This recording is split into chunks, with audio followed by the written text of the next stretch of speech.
Sumugod sa Bangko Sentral ng Pilipinas ang nasa 1,000 taong gusto raw kubrahin ang anilay pera ng mayayaman o ng mamamayan.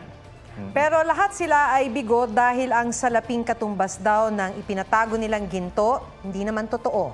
May report si Marisol Abduraman.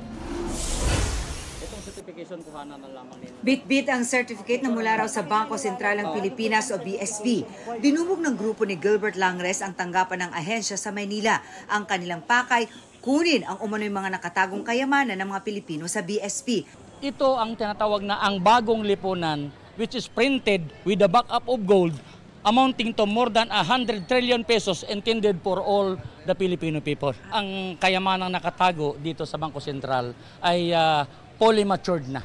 Ang dokumentong hawak ni Langres, patunay daw na idiniposito ng taong bayan ng pera na gusto na nilang i-claim ngayon. 18 years old and above ay tatanggap na nagkahalagang 1 milyon kapiso bawat mamamayang Pilipino.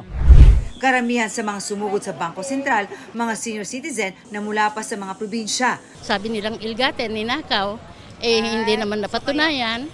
Ngayon parang ito po yung ipapamahagi at dahil panahon na.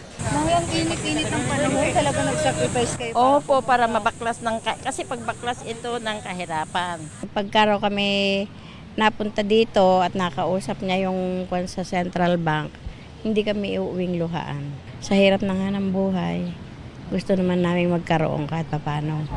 May mga umutang pa para makapag-arkila ng van o bus. 3 po kami, 4-8 yung sa bus lang. Pera pa yung bukod pa sa pagkain. May harap sa kanya, sir? Already informed him that we will submit it to the proper office. Ilang oras din nagtagal sa lugar ang grupo, pero nag-disperse din ang pakiusapan ng mga pulis. May mga mangilan-ngilan po na nawalan ng malay, ng hina dahil po sa sobrang init. Paglilinaw ng Bangko Sentral, hindi ito namimigay ng pera sa taong bayan. Sa halip, sa pamahalaan ito nagbibigay ng dibidendo para sa mga programang mag-aangat sa buhay ng mga Pilipino. Marisol Abduraman, nagbabalita para sa GMA Integrated News.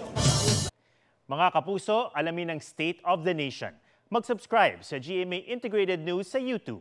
Sa ating mga kapuso abroad, samahan niyo kami sa GMA Pinoy TV at sa www.gmanews.tv.